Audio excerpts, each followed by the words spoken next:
मार्च 2026 के current affairs पर है।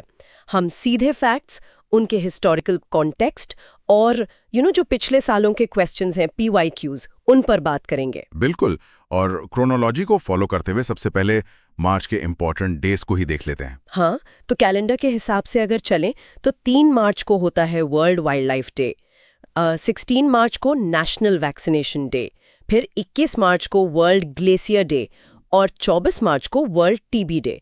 पर इसमें एक चीज जो मुझे सबसे ज्यादा इंटरेस्टिंग लगी वो ये कि वर्ल्ड ग्लेशियर डे पहली बार अभी 2025 में ही मनाना शुरू किया गया था। हाँ, और जो ऐसे नए दिन होते हैं ना, वो एग्जाम सेटर्स के फेवरेट होते हैं। लेकिन यहाँ एक और ट्रैप है। एग्जामिनर आजकल करंट थीम से ज़्यादा इनके पीछे का जो हिस्टोरिकल बेस है उस पर सवाल पूछते हैं। जैसे आपने 3 मार्च का वर्ल्ड वाइल्ड लाइफ डे बोला, ये इस दिन इसलिए मनाते हैं क्योंकि 1973 में इसी दिन साइट्स यानी CITES को अपनाया गया था। ओह अच्छा, तो इसका मेन काम एंडेंजर्ड स्पीशीज के ट्रेड को रोकना है। एग्जैक्टली ये इंटरनेशनल ट्रेड को रेगुलेट करता है ताकि प्रजातियों के अस्तित्व को खतरा ना हो। अब एक और एग्जाम्पल लीजिए, 4 मार्च का नेशनल सेफ्टी डे। अक्सर कैंडिडेट्स इसको देश की मिलिट्री या स्ट्रेटेजिक सिक्योरिटी से जोड़ देते हैं। हाँ, ऑब्वियसली नाम से तो ऐसा ही लगता है कि ये डिफेंस मिनिस्ट्री से जुड़ा होगा ना। और यहीं सबसे बड़ी गलती होती है। देखिए, 1966 में जो नेशनल सेफ्टी काउंसिल बनी थी वो एक्चुअली लेबर मिनिस्ट्री के अंडर एक NGO था। उसका मेन एम था फैक्ट्रीज और वर्क प्लेसेस पर इंडस्ट्रियल एक्सीडेंट्स को रोकना। जबकि अगर हम देश की स्ट्रैटेजिक बॉडी की बात करें जो डिफेंस पॉलिसीज बनाती है, वो नेशनल सिक्योरिटी काउंसिल तो बहुत बाद में 1998 में आई थी। वेट, सच में ये तो काफी उलझाने वाला फैक्ट था। और अगर हेल्थ से जुड़े हिस्ट्री की बात करें तो 16 मार्च का वैक्सीनेशन डे इसीलिए है क्योंकि 1995 में इसी दिन इंडिया में पल्स पोलियो प्रोग्राम शुरू हुआ था, राइट? और 2014 में हम पोलियो फ्री हो गए। सही पकड़ा। और 24 मार्च को टीबी डे मनाने का रीजन ये है कि 1882 में रॉबर्ट कॉच ने उस बैक्टीरिया को डिस्कवर किया था जिसकी वजह से टीबी होता है। हिस्टोरिकल कॉन्टेक्स्ट के बिना ये सिर्फ रटी रटाई तारीखें हैं। बिल्कुल। और इस लिस्ट में 23 मार्च का वर्ल्ड मेटेरोलॉजिकल डे भी जोड़ लीजिए क्योंकि 1950 में WMO की स्थापना हुई थी। लेकिन एनवायरनमेंट और वेदर पे इतनी बातें होती हैं, फिर भी अगर हम ग्राउंड रियलिटी देखें, स्पेशली जो अभी IQ@25 की रिपोर्ट आई है, वो पढ़कर तो बिल्कुल निराशा होती है। हाँ, वो रिपोर्ट काफी अलार्मिंग है। इतने इंटरनेशनल समिट्स के बाद भी इंडिया दुनिया का 6ठा सबसे पोल्यूटेड देश है। और स्पेसिफिक सिटीज की बात करें तो गाजियाबाद का लोनी एरिया दुनिया का सबसे प्रदूषित शहर बन गया है। और न्यू दिल्ली लगातार 8वें बार सबसे पोल्यूटेड कैपिटल, यानी हालात इतने खराब हैं। हालांकि रिपोर्ट ये भी क्लेम कर रही है कि पोल्यूशन में पिछले साल के कंपैरिजन में 3% की कमी आई है। लेकिन फ्रैंकली स्पीकिंग मुझे तो ये उस स्टूडेंट की तरह लगता है जिसके मार्क्स 30 से बढ़कर 33 हो गए हों। मतलब टेक्निकली इंप्रूवमेंट तो है पर बच्चा अभी भी फेल ही हो रहा है। ये कंपैरिजन बिल्कुल सटीक है। जब तक एयर क्वालिटी एक सेफ लिमिट तक नहीं आती तब तक ये 3% का ड्रॉप हेल्थ के नजरिए से देखें तो बेमानी सा ही है। पर ऐसी बात नहीं है कि ग्राउंड लेवल पे कुछ हो नहीं रहा। जैसे वाइल्ड लाइफ कंजर्वेशन को ही लीजिए, MP के कूनो नेशनल पार्क में बोत्सवाना से 9 और चीता लाए गए हैं। हाँ, और MP में ही जो वीरांगना दुर्गावती सेंचुरी है वो देश का 3रा चीता हैबिटेट बनने जा रहा है ना, ताकि सारे चीता एक ही जगह ना रहें, जो कि रिस्क कम करने के लिए जरूरी है। बिल्कुल। और मुझे सबसे इनोवेटिव लगा वाराणसी का मियावाकी टेक्निक वाला प्रोजेक्ट। वहां उन्होंने सिर्फ 1 घंटे में 2.5 लाख से ज्यादा पौधे लगाकर गिनेस रिकॉर्ड बना दिया। वाओ, 1 घंटे में 2.5 लाख।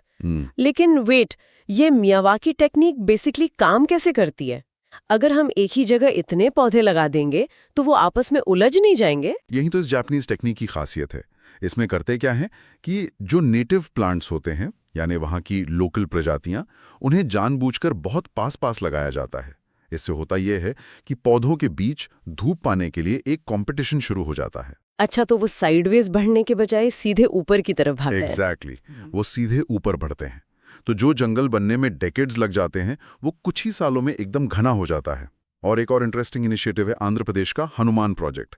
ये बेसिकली टेक का यूज करके ह्यूमन एलिफेंट कॉन्फ्लिक्ट को रोकने का एक बहुत ही बढ़िया प्रयास है। तो हम देख रहे हैं कि एनवायरनमेंट को बचाने के लिए टेक और एनर्जी ट्रांजिशन कितना जरूरी है। और यहीं से हम उस मिथ वर्सेस फैक्ट वाले हिस्से पर आते हैं जो मैंने शुरू में पूछा था। क्योंकि अक्सर न्यूज में लगता है कि इंडिया टोटली ग्रीन एनर्जी पे शिफ्ट हो गया है। इसकी असलियत क्या है? इसका फैक्ट चेक हमें बीई यानी ब्यूरो ऑफ एनर्जी एफिशिएंसी के नए डेटा से मिलता है। वैसे बीई की स्थापना 2001 में हुई थी, तो इस साल इसने अपने 25 साल पूरे कर लिए हैं। डेटा ये कहता है कि इंडिया ने 2030 का टारगेट टाइम से पहले अचीव कर लिया है। हमारी इंस्टॉल्ड नॉन फॉसिल कैपेसिटी अब 52%, 52% हो चुकी है। तो अगर हमारे पास 52% ग्रीन एनर्जी बनाने की कैपेसिटी आ गई है, तो फिर एक्चुअल सप्लाई में 79% कोल क्यों है? मतलब वो बिजली आखिर जा कहाँ रही है? मुझे तो ऐसा लगता जैसे हमने छत पर एक बहुत बड़ी पानी की टंकी रख ली हो, कैपेसिटी बढ़ा ली, पर नीचे नलों तक आने वाले पाइप अभी बहुत पतले हैं, तो प्यास बुझाने के लिए आज भी पुराने कुएं में ही जाना पड़ रहा है। ये बहुत ही सही एनालॉजी है, और इस पतले पाइप को ही टेक्निकल भाषा में ग्रिड कनेक्टिविटी इशू कहते हैं। देखिए, सोलर एनर्जी तब मिलती है जब धूप हो, और विंड एनर्जी तब जब हवा चले। ये स्टेबल नहीं होते। राइट, उसमें फ्लक्चुएशंस होते रहते हैं। हाँ, और हमारा जो करंट पावर ग्रिड है वो इस उतार चढ़ाव को हैंडल करने के लिए पूरी तरह रेडी नहीं है। जो बड़ी इंडस्ट्रीज और फैक्ट्रीज हैं, उन्हें लगातार बिना किसी इंटरप्शन के पावर चाहिए होती है। इसे हम बेस लोड कहते हैं, और आज की डेट में ये रिलायबल बेस लोड सिर्फ कोल्ड बेस्ड थर्मल प्लांट्स ही दे पाते हैं। इसीलिए कैपेसिटी और एक्चुअल सप्लाई में इतना बड़ा गैप है। ये पेपराइज टेक एग्जाम के लिए बहुत जरूरी है। अब क्योंकि हम टेक की बात कर ही रहे हैं, तो इस महीने एआई में भी काफी प्रोग्रेस हुई है। इंडिया का पहला इंडिजिनस एलएलएम यानी लार्ज लैंग्वेज मॉडल सर्वम एआई लॉन्च हुआ है। पर एक सवाल है, जब पहले से दुनिया भर के इतने सारे एआई मॉडल्स अवेलेबल हैं, तो हमें एक अलग से स्वदेशी एलएलएम की क्या जरूरत पड़ गई? देखिए, भाषा जो है ना, वो सिर्फ शब्दों का मेल नहीं है। उसमें हमारा कल्चर, कॉन्टेक्स्ट और लोकल न्यूआंसेस छुपे होते हैं। जो फॉरेन एआई मॉडल्स हैं, उनकी ट्रेनिंग मोस्टली वेस्टर्न डेटा पे होती है, तो वो इंडियन लैंग्वेजेस के मुहावरे या कल्चरल रेफरेंसेस ठीक से नहीं समझ पाते। हाँ, मतलब उनका ट्रांसलेशन काफी रोबोटिक सा लगता है कई बार। सही कहा। तो एक इंडिजिनस एलएलएम जैसे सर्वम हमारे अपने डाइवर्स डेटा पर ट्रेन होता है। इससे रूरल एरियाज में डिजिटल सर्विसेज पहुंचाना आसान और एक्यूरेट हो जाता है। ये डेटा सॉवरेनिटी के पर्सपेक्टिव से भी जरूरी है। इसके अलावा महाराष्ट्र ने सक्षम लॉन्च किया है, जो कि देश का पहला AI based skill census platform है। ओ सक्षम, ये फैक्ट नोट करने वाला है। और मैंने पढ़ा था कि केरला के एक स्टार्टअप ने इसरो के लिए एक आकाश 300 नाम का एक 3D प्रिंटर बनाया है। ये 300 डिग्री सेल्सियस तक काम कर सकता है। पर इसरो को अचानक से इतने हाई टेम्परेचर वाले प्रिंटर की क्या रिक्वायरमेंट आ गई? एक्चुअली स्पेस मिशंस में जो पार्ट्स यूज होते हैं वो कोई नॉर्मल प्लास्टिक या मेटल नहीं होते। उन्हें एरोस्पेस ग्रेड पॉलीमर से बनाया जाता है। इन पॉलीमर्स को पिघलाकर शेप देने के लिए बहुत ज़्यादा हाई टेम्परेचर चाहिए होता है। इस प्रिंटर से इसरो रॉकेट और सैटेलाइट के कॉम्प्लेक्स पार्ट्स को इंडिया में ही तेजी से और कम कॉस्ट में बना सकेगा। Make sense. और स्वदेशी टेक का सबसे बड़ा एग्जाम्पल तो हमारा सेंसस 2027 होने वाला है। ये दुनिया की पहली फुली डिजिटल जनगणना होगी। बिल्कुल, और यहाँ एग्जाम के लिए इसका लीगल बेस याद रखना बहुत जरूरी है। ये सेंसस एक्ट 1948 के सेक्शन 8(1) के अंडर हो रहा है। इसकी ऑफिशियल शुरुआत 16 जून 2025 को हुई थी।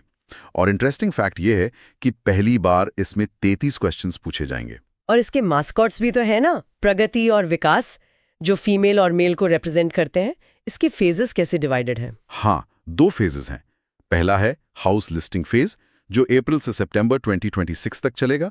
फिर दूसरा फेज होगा इकोनॉमिक और कास्ट सेंसस का, जो फरवरी 2027 में किया जाएगा। पर एक बात सोचिए, इंडिया जैसे डाइवर्स और वास्ट देश में, जहां कई जगहों पर तो बेसिक इंटरनेट भी नहीं है, वहां ये प्योरली डिजिटल सेंसस कैसे पॉसिबल है?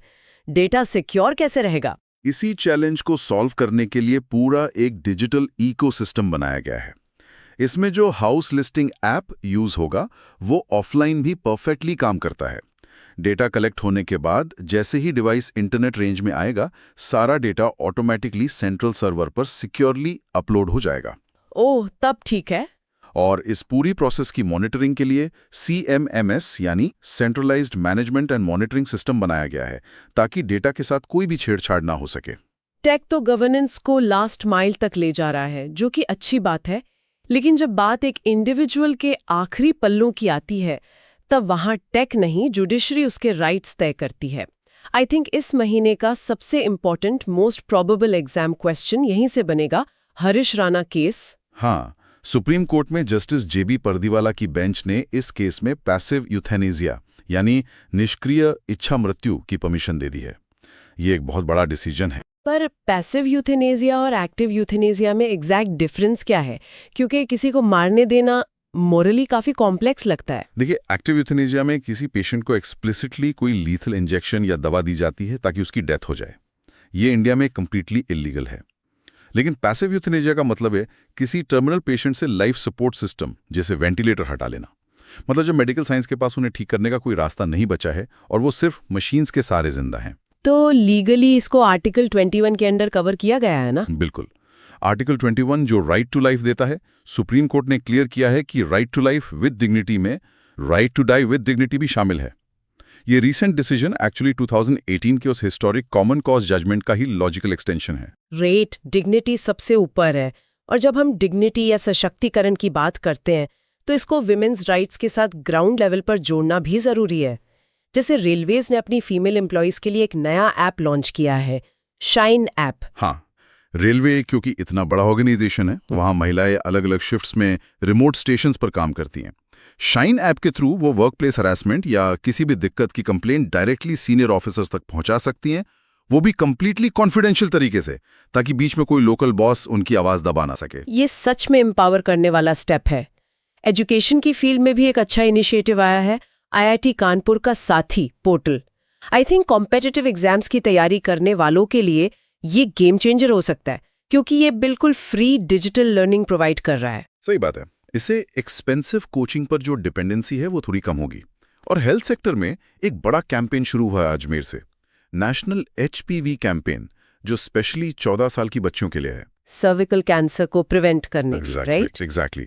सर्विकल कैंसर को रोकने में HPV वैक्सीन बहुत इफेक्टिव है, पर शर्त यह है कि इसे इन्फेक्शन के एक्सपोजर से पहले यानी कम उम्र में ही लगा दिया जाए। और अगर हम रूरल डेमोक्रेसी की बात करें तो एक कैंपेन चल रहा है, से नो टू प्रॉक्सी सरपंच।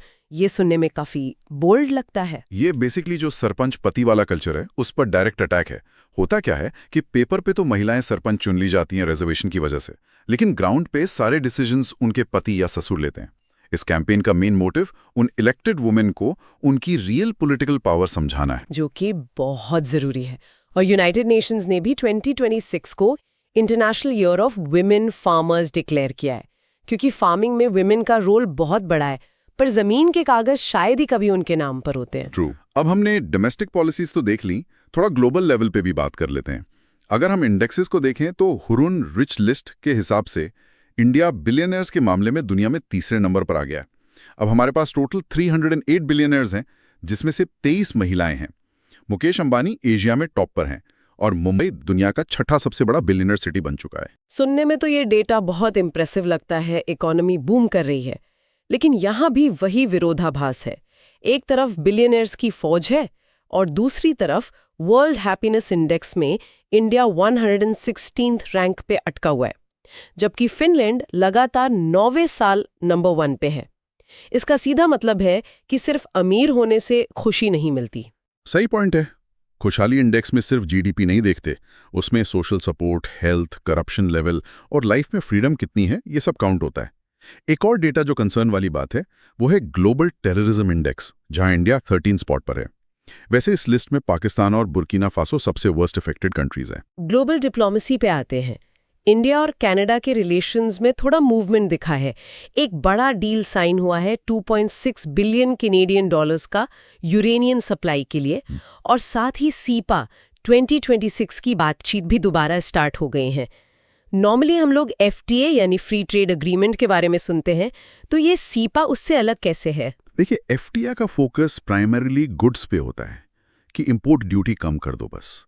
लेकिन सीपा यानी कॉम्प्रिहेंसिव इकोनॉमिक पार्टनरशिप एग्रीमेंट बहुत ब्रॉड होता है। इसमें गुड्स के साथ साथ services, investment rules, intellectual property rights और यहाँ तक कि कॉम्पिटिशन रूल्स भी शामिल होते हैं। ये दो इकोनॉमीज को डीप लेवल पे इंटीग्रेट करता है। अच्छा, तो ये ज्यादा कॉम्प्रिहेंसिव है। डिप्लोमेसी में ही इंडिया और फिनलैंड ने 6G टेक्नोलॉजी के लिए एक जॉइंट टास्क फोर्स बनाई है, और फिनलैंड की जो प्रेसिडेंट हैं अलेक्जेंडर स्टब, वो 11वें रायसीना डायलॉग के चीफ गेस्ट भी थे। हाँ, और जियो पॉलिटिक्स की जब बात चली है तो एक बहुत ही सेंसिटिव स्ट्रेटेजिक इवेंट हुई है। ईरान का एक वॉरशिप था आइरिस दीना, जो श्रीलंका के कोस्ट के पास एक यूएस अटैक में डिस्ट्रॉय हो गया। ओ, पर ये डिप्लोमेटिक लेवल पे कॉम्प्लिकेटेड क्यों हो गया? क्योंकि ये वॉरशिप इंडियन नेवी के मिलान 2026 एक्सरसाइज में एज अ गेस्ट पार्टिसिपेट करने के लिए आया हुआ था। अब हम इसमें पॉलिटिकल साइड नहीं ले रहे, पर strictly as a geopolitical fact ये दर्शाता है कि इंडियन ओशन रीजन में इंस्टेबिलिटी बढ़ रही है। बिल्कुल। चलिए इंटरनेशनल कॉम्प्लिकेशन से वापस स्टेट्स की तरफ आते हैं। उत्तर प्रदेश ने भाव्या स्कीम अनाउंस की है, जिसके under 100 plug in play parks बनाए जाएंगे। उसका बजट करीब 33,660 करोड़ रुपीस है। ये प्लग इन प्ले का कॉन्सेप्ट थोड़ा एक्सप्लेन करेंगे? श्योर। नॉर्मली कोई इंडस्ट्री सेटअप करनी हो तो लैंड खरीदो, एनवायरनमेंट क्लियरेंस लो, इलेक्ट्रिसिटी, वाटर सब अरेंज करो, बहुत टाइम लगता है। प्लग एंड प्ले पार्क्स में गवर्नमेंट ये सारा बेसिक इंफ्रास्ट्रक्चर पहले से रेडी रखती है। कंपनी को बस आना है, अपनी मशीनरी प्लग इन करनी है और प्रोडक्शन शुरू। इससे टाइम और पैसा दोनों बचता है। ये तो काफी एफिशिएंट है।